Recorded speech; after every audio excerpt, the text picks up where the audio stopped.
Enam ingin memberi saya Iwan pamit dan rekan saya Siti Muzdalifah dan Kaisa Zahira. Kami akan mempresentasikan berjudul moderasi beragama.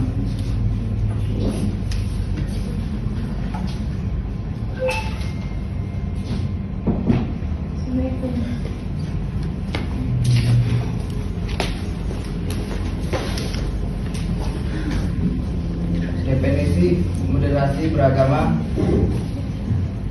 Moderasi beragama berarti bersikap adil, seimbang dan tidak berlebihan dalam memahami dan mengamalkan ajaran agama. Dalam Islam, konsep ini dikenal dengan istilah al-wasatiyah yang berarti jalan tengah. Sikap moderat membuat seseorang tetap teguh dalam iman, tapi tetap terbuka terhadap perbedaan dan penghormatan orang lain yang tidak seiman. Nilai-nilai moderasi beragama. Pertama, toleransi atau tasamuh, yaitu menghargai perbedaan tanpa meninggalkan keyakinan sendiri. Kedua, keseimbangan atau tawajud, yaitu bersikap adil dalam beribadah, berpikir dan berinteraksi sosial. Ketiga, musyawarah atau syura, yaitu menyelesaikan masalah melalui dialog dan menghargai pendapat bersama. Dan keempat, penghormatan terhadap hak asasi manusia, yaitu menghargai martabat dan kebebasan setiap individu.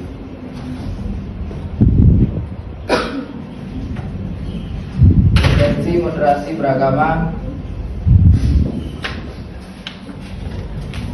memiliki peran yang sangat penting dalam kehidupan berbangsa. Dengan memahami agama secara moderat, seorang akan terhindar dari sikap radikal dan intoleran. Moderasi juga membantu kita menumbuhkan sikap saling menghormati, menghindari kekerasan serta menjalankan kedamaian dan persatuan bangsa. Dengan kata lain, moderasi beragama adalah bentuk utama dalam menghadapi paham ekstrim dan perpecahan sosial.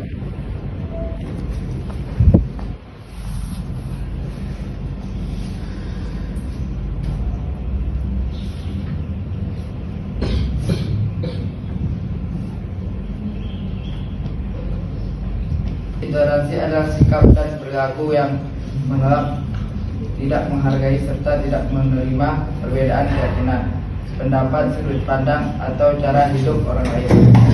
Pada hakikat, intoleransi merupakan kegagalan penerapan beragama yang seharusnya melahirkan sikap saling menghormati dalam keberagaman. Konflik sosial adalah suatu tantangan atau pertikaian yang terjadi di dalam masyarakat yang melibatkan individu, kelompok, atau institusi akibat perbedaan kepentingan, keyakinan atau sumber daya. Moderasi dalam perspektif Al-Quran dan hadis. Dalam Al-Quran, umat Islam disebut sebagai umatan wasatiyah, yaitu umat yang berada di jalan tengah, tidak berlebih dan tidak lalai. Sedangkan dalam hadis, Nabi Muhammad SAW mencontohkan sikap moderat dalam kehidupan sehari-hari, lembut, bijak, dan selalu menghormati perbedaan. Dari sini jelas bahwa moderat beragama memiliki dasar yang kuat dalam ajaran Islam.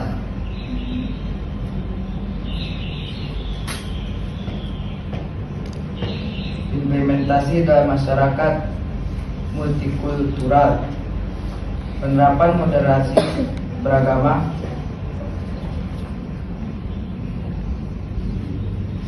Satu, implementasi melalui kebijakan publik dan lembaga negara.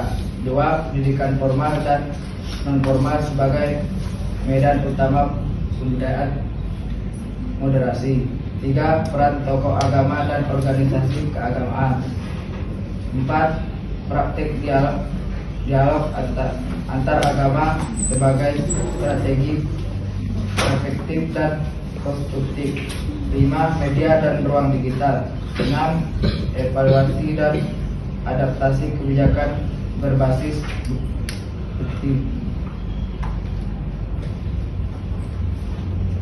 Tantangan dan solusi dan penerapan. Ada beberapa tantangan yang dihadapi. 1.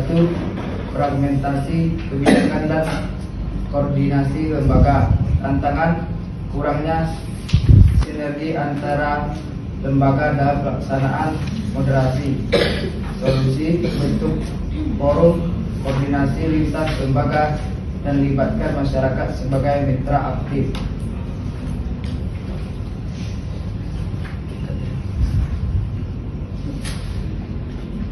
Polarisasi identitas dan gerakan ekstrim. Tantangan: fanatisme identitas dan penyebaran ideologi ekstrim. Solusi: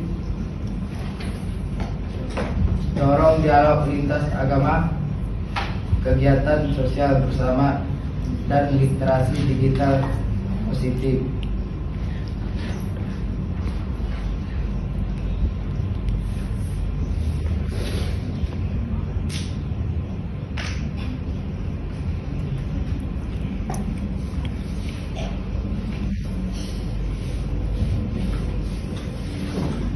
Kesimpulan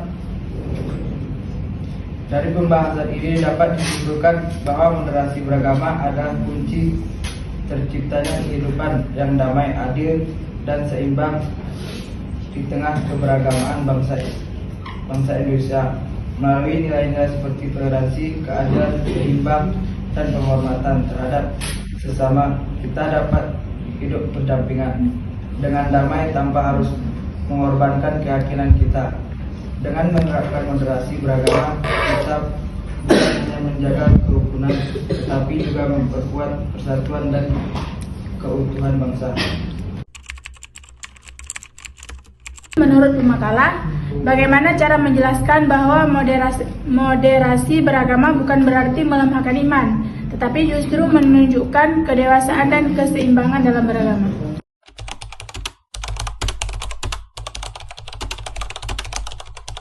Pertanyaannya, banyak orang yang menganggap bahwa bersikap moderat berarti setengah-setengah dalam beragama. Jadi, bagaimana cara menjelaskan bahwa moderasi beragama bukan berarti melemahkan iman, tetapi justru menunjukkan bahwa kedewasaan dan keseimbangan dalam beragama. Jadi, moderasi beragama itu bukan berarti setengah-setengah dalam beragama, tapi justru cara beragama yang seimbang dan bijak. Orang yang moderat tetap menjalankan ajaran agamanya dengan kuat, namun tidak bersikap keras ataupun berlebihan terhadap orang lain yang berbeda pandangan. Jadi moderasi itu bukan berarti melemahkan iman, tetapi juga melainkan membuat seseorang lebih tenang, dewasa, dan tidak mudah marah hanya karena perbedaan. Contohnya, saat kita melihat teman yang berbeda cara ibadahnya atau keyakinan, kita tetap menghormatinya tanpa ikut mencela. Kita tetap berpegang pada ajaran agama sendiri, tetapi juga menjaga hubungan baik dan damai dengan orang tersebut. Sikap inilah yang menunjukkan bahwa iman kita kuat dan dewasa, karena kita bisa menahan emosi, berpikir bijak, dan hidup rukun tanpa kehilangan keyakinan. Jadi di sini moderasi beragama itu bukan melemahkan iman, tapi mendewasakan. Moderasi beragama sering disalahpahami sebagai sikap setengah-setengah dalam berkeyakinan atau mengorbankan prinsip agama demi toleransi. Padahal justru sebaliknya, moderasi adalah bukti kekuatan iman yang matang. Yang pertama ada kedewasaan dalam menghadapi perbedaan atau kekuatan batin. Iman yang lemah biasanya ditandai oleh keraguan atau ketakutan terhadap hal-hal yang berbeda. Jika iman seseorang mudah goyah hanya karena melihat orang lain beribadah dengan cara berbeda atau memiliki keyakinan lain, itu menunjukkan iman tersebut belum kokoh. Contohnya itu seperti kayak Habib Ja'far yang bergaul dengan semuanya untuk menunjukkan kedewasaan dalam agamanya. Dan Sekian, terima kasih. Jelaskan bahwa moderasi beragama bukan berarti melemahkan iman, tetapi justru menunjukkan kedewasaan dan keseimbangan dalam beragama. Jadi moderasi beragama itu bukan berarti melemahkan iman, justru menunjukkan kedewasaan dan keseimbangan dalam beragama. Karena orang yang moderat itu tetap teguh pada keyakinannya, tapi bisa memahami dan menghargai perbedaan tanpa kehilangan prinsip. Agama kita sendiri kan mengajarkan kita untuk bersikap tawasud atau tengah-tengah. Seperti dalam Al-Quran disebut umatan wasatan, umat yang adil dan seimbang. Jadi moderasi itu bukan kompromi terhadap iman, tapi bentuk kedewasaan dalam beragama, di mana kita bisa tegas pada prinsip, tapi tetap bijak dalam sikap.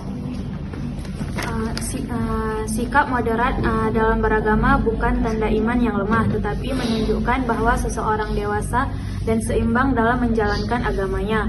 Orang yang moderat tetap taat beribadah, tetapi tidak memaksa dan tidak merendahkan orang lain yang berbeda. Ia tahu mana yang wajib dijalankan, namun tetap ramah dan menghargai perbedaan.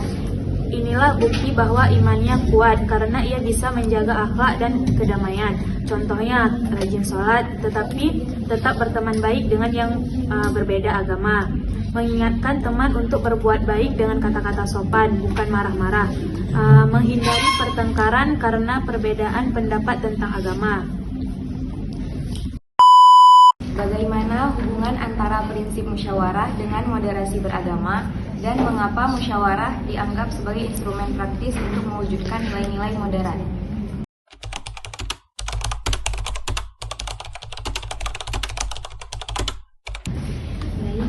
Prinsip musyawarah sangat berkaitan dengan moderasi beragama karena keduanya sama-sama mengajarkan kita untuk menghargai pendapat orang lain dan mencari jalan tengah saat ada perbedaan. Dalam musyawarah, setiap orang diberi kesempatan buat berbicara, didengar, dan bersama-sama mencari solusi yang adil tanpa saling memaksakan kehendak. Nah, sikap seperti ini juga adalah bagian dari moderasi beragama, yaitu tidak bersikap ekstrim dan selalu terbuka terhadap perbedaan. Musyawarah dianggap sebagai cara praktis untuk menerapkan nilai-nilai moderat, karena lewat proses diskusi dan mufakat kita belajar untuk sabar, menghargai perbedaan pandangan, dan berpikir bijak sebelum mengambil keputusan. Contohnya dalam kehidupan kita, misalnya di sekolah atau kampus, saat ada perbedaan pendapat antara teman-teman tentang kegiatan keagamaan, semuanya bisa diselesaikan lewat musyawarah. Setiap pihak bisa menyampaikan pandangannya, lalu bersama mencari solusi yang tidak merugikan siapapun. Dengan cara itu, suasana tetap rukun, tidak ada yang merasa dipaksa, dan semua keputusan diambil dengan adil. Jadi lewat musyawarah, nilai-nilai seperti toleransi, keadilan, dan kebersamaan itu benar-benar bisa dijalankan.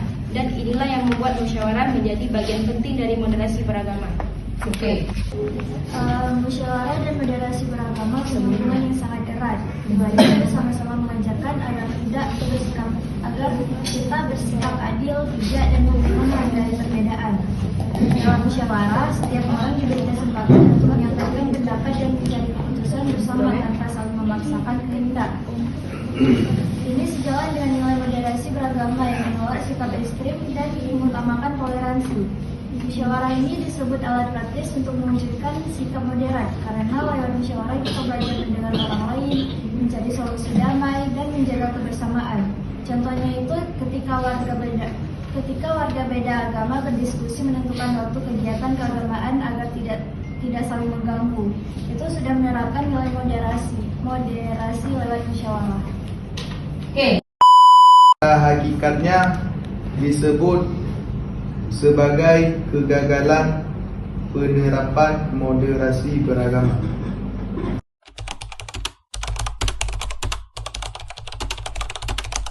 Toleransi secara umumnya disebut sebagai kegagalan penerapan moderasi beragama.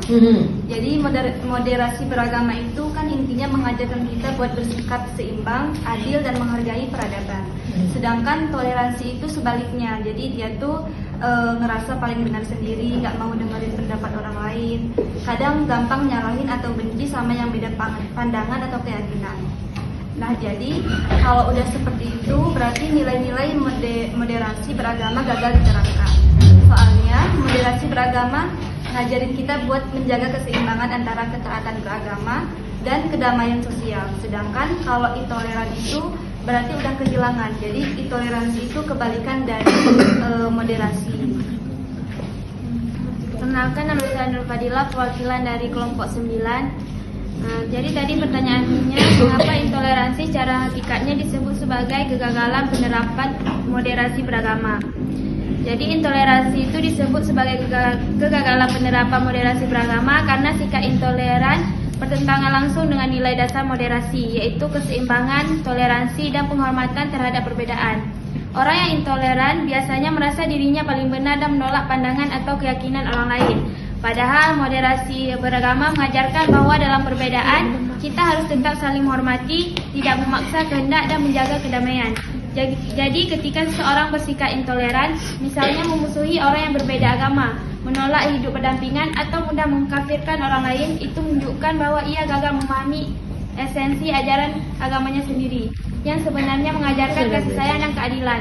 Contohnya itu, jika seseorang menolak bekerja sama dengan temannya yang berbeda agama hanya karena perbedaan keyakinan, padahal tujuannya baik seperti kegiatan sosial, maka itu bentuk intoleransi. Sikap seperti ini jelas berlawanan dengan semangat moderasi beragama yang justru mendorong kerjasama dalam kebaikan tanpa harus mengorbankan imannya.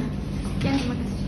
Nah, jadi saya akan menambahkan beberapa sebab mengapa intoleransi disebut sebagai kegagalan dalam penerapan moderasi beragama. Yang pertama itu ada bertentangan dengan nilai inti moderasi. Moderasi beragama menekankan nilai keseimbangan, keadilan, dan toleransi untuk menciptakan kehidupan damai dalam masyarakat multikultural. Intoleransi secara langsung melanggar nilai toleransi yang mengharuskan penghargaan terhadap perbedaan keyakinan tanpa mengobatkan ajaran agama sendiri serta mewujudkan kerukunan dan kedamaian sosial. Yang kedua itu ada mencerminkan sikap ekstrim. Moderasi beragama adalah sikap atau pendekatan yang menekankan keseimbangan, menghindari kekerasan, dan menjauhi sikap ekstrim. Intoleransi yang menolak perbedaan adalah manifestasi dari sikap ekstrim atau berlebihan atau hulu dalam beragama. Kegagalan mencapai sikap tengah inilah yang menyebabkan munculnya sikap menolak keragaman dan diskriminasi. Yang ketiga itu, yang terakhir, ada gagal mewujudkan prinsip keadilan. Konsep Islam tentang moderasi adalah berada di posisi tengah yang adil. Intoleransi adalah sikap yang tidak adil karena merampas hak asasi manusia, yaitu menghormati kebebasan beragama dan martabat setiap individu. Pertanyaannya, mengapa intoleransi secara hakikatnya disebut sebagai kegagalan penerapan moderasi beragama? Jadi, intoleransi secara hakikatnya disebut sebagai kegagalan penerapan moderasi beragama karena sikap intoleran menunjukkan ketidakseimbangan dalam memahami dan mengamalkan ajaran agama. Orang yang intoleran cenderung merasa paling benar dan menolak perbedaan, padahal moderasi beragama justru mengajarkan untuk bersikap adil, menghargai, dan menghormati keyakinan orang lain. Dalam moderasi beragama, seseorang diajak untuk memahami bahwa setiap manusia punya hak dan cara sendiri dalam beribadah dan berkeyakinan. Kalau seseorang tidak bisa menerima hal itu, berarti ia belum mampu menerapkan nilai-nilai moderasi seperti toleransi, keseimbangan, dan keterbukaan. Jadi, ketika sikap intoleransi muncul, itu menandakan bahwa nilai utama dari moderasi beragama, yaitu hidup rukun di tengah perbedaan, tidak berhasil untuk dijalankan.